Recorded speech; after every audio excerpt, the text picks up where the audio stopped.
Sure, but you're going to be the one supporting those 5 brats. I'm taking the house, huh? Upon my declaration of wanting a divorce, Mike accepted it with gleeful arrogance. Prompted by his words, I immediately prepared to leave the house. But the one who would suffer once I left was Mike himself. When would he realize that, I wondered. A small laugh escaped me as I envisioned Mike's struggle. My name is Sarah Jackson. 35 years old. Mike and I hit it off in college when we were part of the same club. After several years of dating, we tied the knot. While we were together, it seemed Mike always put me first. I never demanded special treatment, but I didn't dislike him being considerate, so I accepted everything he did. He had promised during his proposal, "I will definitely make you happy, Sarah. I love you more than anyone in the world. Marry me." I loved Mike dearly, so I accepted his proposal. I was genuinely excited to see the kind of home we'd build together. Mike wanted many kids and to live in a large, luxurious house. I was all for that. Let's work hard together. Yeah. We used to assure each other like that. After marriage, Mike's attitude started to feel a bit indifferent. Did our married life not meet his expectations? Or did he start to dislike me? Despite all my speculations, I could never understand Mike's feelings. Our married life wasn't particularly disrupted, so I let it be. Maybe someday, he'd return to his gentle, caring self. That was my hope. Several months later, we had a baby boy. To our surprise, we had twins. I knew they were twins from the checkups, but seeing them after birth is overwhelming. We really have to work hard to raise them. Sure. Even though Mike was the one who wanted kids so much, he seemed distant somehow. He even resisted when I tried to get him to hold our babies. Why won't you hold them? Look how cute they are. Well, I just don't know how to handle them. If that was his reason, I could somewhat understand. I thought we'd get used to it together. About 3 months passed since our twins were born. But Mike still didn't engage with them. He didn't just avoid holding them, it seemed like he was evading them. I tried my best to bring Mike closer to our kids, but nah, I'm good. That's not okay, Mike. You should have a bit more responsibility. You are a father after all. I wanted to say that, but I figured Mike must be tired too, so I held my tongue. Moreover, while Mike seemed uninterested in interacting with the children, he was working hard and providing for the family. So, I didn't feel like complaining. Later, Mike approached me again, saying he wanted more kids. Hey, what do you think? But I can't take care of 3 kids all by myself. The other 2 are still small. If Mike would help, it'd be fine, but I was pretty sure I'd be the one doing all the parenting. If we're considering another child, Mike needs to help too. I implied this in our conversation, and Mike leaned forward and said, "I'm sorry for until now. From now on, I'll take proper care. I'll work harder and I'll take care of the kids too. Remember when we got married, I said I wanted lots of kids?" Yes, but please. Mike was pleading more earnestly than usual. With him begging like that, I couldn't say no. When the baby is born, we have to responsibly nurture each life, okay? You understand? Of course. Well then. After observing Mike's behavior, I decided to have another child. However, things didn't go as I had expected. Surprisingly, although we planned to have just one more kid, it turned out that I was pregnant with triplets. Could such a thing even happen? While having lots of children is indeed joyous, the more there are, the more money it takes and the heavier the responsibility. Hey, Mike. You see, I told Mike that we were having triplets. Mike was elated and said, "Really? That's wonderful. I'll work even harder." If Mike was this committed, it should be okay. I was able to face childbirth with relief. Fast forward 2 years later. Our family was far from happy, it was almost in shambles. We never got to live in the luxurious house we talked about when we got married. Instead, we had moved into a cheaper house. The house was an old, inexpensive apartment. Its age was showing, and in no uncertain terms, it was run down. But with 5 small kids, the house went from bad to worse in no time. I dread to think about the repair costs when we move out. I'm already feeling the chills thinking about it. Ideally, I'd like to have time to educate our kids, but unfortunately, I'm the only one raising them. Ever since our triplets were born, Mike lost interest in both me and our children. Before they were born, He had promised to help with the household chores and raising the children, but now it's quite the opposite. Hey, Mike. Look after the kids. I can't handle 5 on my own. Why should I care? I'm busy with work. Have you forgotten I'm working for this family? Besides, you're a stay-at-home mom, you should be able to look after 5 kids. But there has to be a limit. Enough already. I have a meeting to attend. I don't know when I'll be back. See ya. Mike always made up some excuse to avoid discussing things with me. By this time, the kids were able to talk and express their wishes. When they wanted to play with their dad and approached Mike. I'm busy right now. Sarah, take care of this. Take care of this. Mike was the one who wanted lots of kids, but he refuses to take care of them and seems to find them bothersome. The kids stopped approaching Mike because of his consistently abusive behavior. But that wasn't the end of Mike's outrageous behavior. He also stopped contributing his earnings to our family. Mike has always loved traveling and socializing. Before the kids were born, he used to say he wanted to travel as a family, but now I wonder if he even remembers that. Mike only gives me the bare minimum amount of money and spends the rest on his hobbies. Mike, think more about our family. At this rate, I can't even feed the kids. But we've been managing so far, haven't we? Stop being so selfish. We have enough money. I'm the one who's earning it after all. True, we've managed somehow up till now. But that's because I've been trying so hard. I've been cutting back on our expenses to save money for the kids' education. Now, I can only afford to eat 2 meals a day, if I'm lucky. Mostly, I have to make do with just 1 meal. Also, I've been taking care of the rundown parts of our house on my own. That said, it's nothing fancy. I've only done basic repairs to make it look decent. But Mike probably doesn't know any of this. He comes home drunk almost every night. Before we knew it, our home was no longer the fun and happy place we had envisioned when we first got married. It had turned into a gloomy, conversation-free hell. When did it become like this? What choices did I make wrong? The more I think about it, the more I realize that Mike is the cause.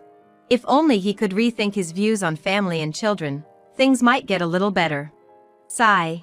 Looking at the dwindling money and bank balance, all I could do was sigh. Around this time, I seriously started considering divorce. If I stay with Mike, I can't imagine our children growing up healthy. Even now, the atmosphere at home is like a funeral. What's going to happen when the kids hit puberty and start growing up?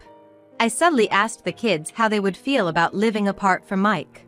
Hey, would you be sad if Mom and Dad started living separately? No. As long as I'm with you, Mom. My oldest son answered with a smile. I asked the other kids as well, and they all gave the same answer. While I was happy with their responses, I also felt a bit complicated. One morning, while I was going through all this, I woke up feeling extremely dizzy, to the point where I couldn't get out of bed. Somehow I mustered up the strength to get up and went to the living room. The kids were preparing breakfast and getting dressed by themselves. But Mike was different. Hey, Sarah.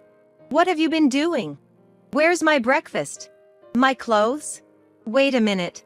Hurry up. I'll be late for work. Okay. I pushed myself to the limit, making preparations for Mike. Without a word of thanks, Mike grumbled as he left for work. Well, a little sleep would probably do the trick. I explained to the kids that I was not feeling well and decided to sleep on the living room couch. Unlike Mike, the kids understood that I was not well. A little sleep would make things better, I thought. But then, Hey! I opened my eyes at the sound of Mike's voice. Mike seemed to be pretty angry. Welcome back. What's the deal, not having dinner ready when I get home? And the dishes are still from this morning, and you haven't even cleaned up properly. What are you thinking? You're a stay-at-home mom, you could at least do your job properly. Something inside me snapped at these words.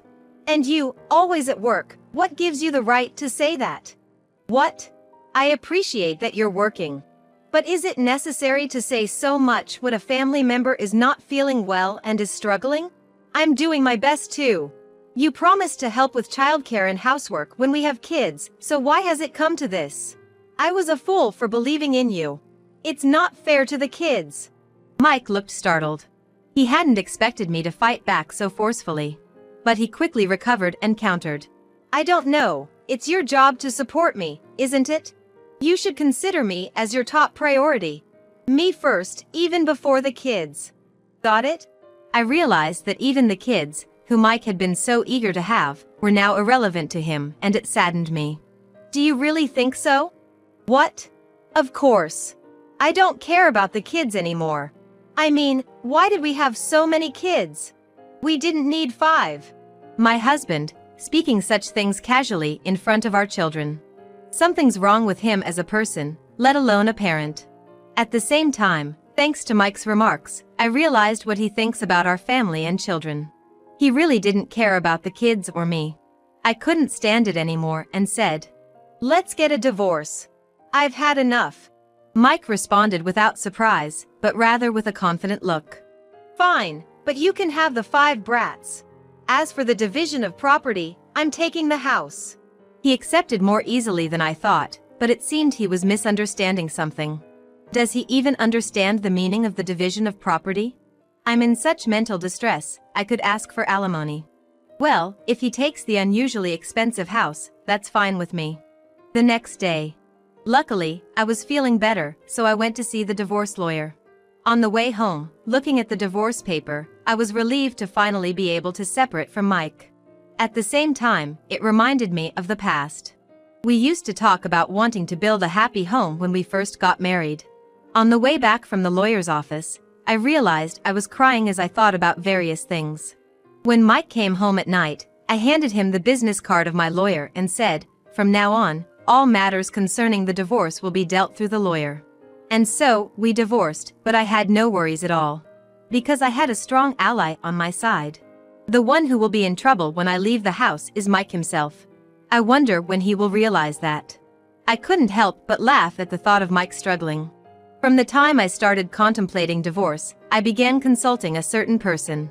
This person wasn't my parents or my in-laws, but my sister, Amy. Amy and I have always been very close, and I have fond memories of us playing together when we were young. Hey, sis, I need some advice. Advice?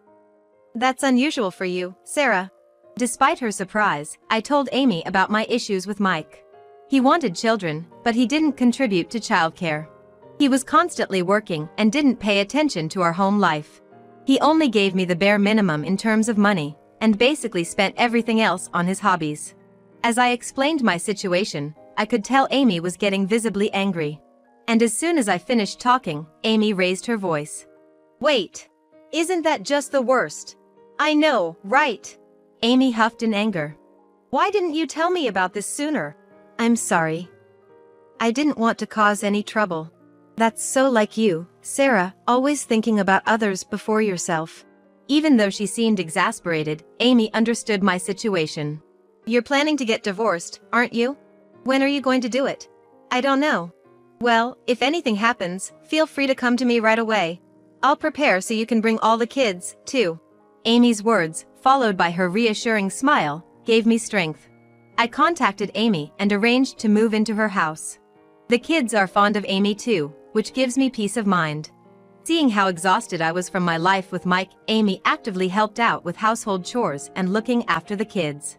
I felt guilty having her do so much for me, so I asked her to take a break a few times. However, she reassured me each time, so I gratefully accepted her help. Amid all this, I found a certain job. It was a data entry job that could be done from home. This job would allow me to earn money without putting a strain on my body. Currently, I am relying on Amy's support and my savings, but I feel bad depending on her forever. Amy agreed with my plan, so I was able to concentrate on my work. Compared to before, every day feels blissful. Of course, that's not to say I've completely forgotten about Mike. The emotional scars are still there, lingering. About 2 months had passed, I think. While I was working from home, my smartphone suddenly rang. Looking at the screen, I saw Mike's name displayed. What could he possibly want at this point? Not wanting to talk to Mike, I ignored the call. After a few rings, the call ended. Finally, it stopped. Just as I thought that, the phone started ringing again. Despite repeatedly ignoring his calls, the phone continued to ring incessantly from Mike. Annoyed, I finally picked up the phone, ready to let him have it. What do you want, Mike? You're being persistent. Hey, what did you do with the money? Huh? The money? What are you talking about? The reason Mike had called me was that the money in our joint account had disappeared. But there was no way I could know about that. After all, Mike had the debit card, and as the account book was paper-based, there's no way I could have it after our divorce. I don't know what you're talking about. Why are you asking me? You're the only one who could have withdrawn the money. You've always complained about not having money. It must have been you. What? What are you even saying? First of all, you're the one holding the debit card, and if you can check the balance, that means you have the account book, right? You've spent too much. Upon hearing this, Mike raised his voice even more. Overspending money? That can't be true. Even if I was, it shouldn't run out. When we were married, it never ran out, did it? It's inconceivable that it could all suddenly vanish now that I'm alone. Oh, he just doesn't understand. Doesn't understand how much I've been struggling. Listen, Mike. I tried to explain, but Mike cut me off. And what's up with this wall and the faucets? You didn't tell me they were all beat up. You just dumped this crappy house on me. Don't you have any human decency? You're the one lacking human decency. Before I knew it, I had raised my voice. I glanced over at Amy, worrying I had shocked her, but instead of looking surprised, she was laughing. She mouthed, "Tell him off even more. I don't think you realized, but those walls and faucets, they were always broken. I was the one who somehow fixed it and continued living. And about the money, I was the one cutting corners and struggling. I even dipped into my own savings." But Mike didn't seem to believe a word I said. Stop lying. I did nothing wrong. It's all your fault. Where on earth does he get this confidence from? I'm questioning why I ever fell for such a man. And you know what?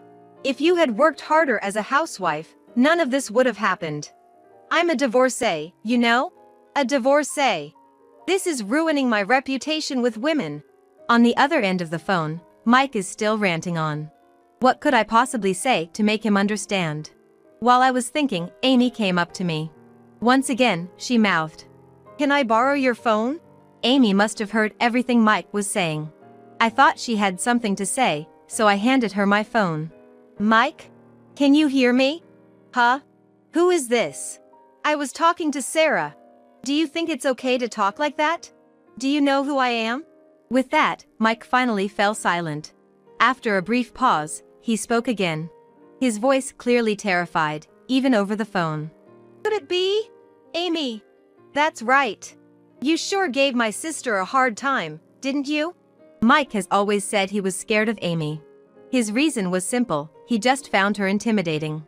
Considering he'd been bad-mouthing her, I could understand why he was scared now. But why is Amy? You're really not the brightest, are you? I was with Sarah. Also, she's staying at my place now, with the kids. Is that so? Then, I'll come over right. Don't be stupid. Mike doesn't know where Amy lives. I can hear him trying to wheedle the address out of her on the other end of the phone, but of course Amy isn't giving it to him. All I can do is watch the two of them talk. I believe in Amy, she can handle Mike. I've always known Amy was strong. I've heard the whole story from Sarah. You make the kids but don't take care of them, you yell at Sarah to do the housework even when she's unwell, and then you call complaining about not having money or how the house is falling apart. You're really the lowest of the low, Mike. That's... Overwhelmed by Amy's pressure, Mike was finally lost for words. But Amy continued, unfazed, voicing her thoughts. About getting alimony, about not contributing to the household, about referring to his own precious children as brats. He'd done nothing but the worst things to me when I think about it now. Do you even realize what a scumbag you've been? Try looking at yourself objectively. How would you like it if all this happened to you? You wouldn't like it, would you? No, I wouldn't. Well, that's what you did to Sarah. You accused her of not having a heart, but you're the one without a heart. After saying what she needed to, Amy handed the phone back to me. Mike. At the sound of his name, Mike responded, his voice choked with tears. Sarah, I really messed up. I'm really sorry. Let's start over. This time, I'll do the housework and help with the kids. After getting an earful from Amy, it seems like Mike has done some reflecting. but there was no way I was going to forgive him. You can say what you want, but you haven't done anything for us until now. I don't expect anything from you anymore. We're divorced, remember? We're complete strangers. But no, enough. That's enough. I didn't want anything to do with you, that's why I didn't ask for any money. But now, I'll be demanding child support. And of course, for all 5 children. The moment I mentioned child support, Mike clearly started to panic, muttering complaints under his breath. Next to me, Amy gave me a thumbs up, saying, "Good for you. So, you can expect a call from my lawyer soon." Hey, wait a minute. I ignored Mike's words and hung up the phone. Afterwards, he called several times, but I ignored them all. Eventually, Mike seemed to give up and stopped calling. I immediately consulted with my lawyer and filed for child support. Of course, Mike contacted me, saying let's talk it out, but there was no way I was going to do that. I refused Mike's proposal. In the end, it seemed that Mike had resigned himself to the fact that he would have to pay child support. Now, the child support is being paid in full every month. This is just a guess, but I wonder if Mike is now living without any savings or money. But I don't feel sorry for him at all. I want him to reflect on how he's ignored us all these years. Me and the kids are still being taken care of at Amy's house. I've offered to leave several times, but Amy always kindly insists that I stay. But things are different now. I've calmed down a lot, so I decided to start working part-time at a local supermarket. This should ease the financial burden. From now on, I've decided to cherish the kids who I've unfortunately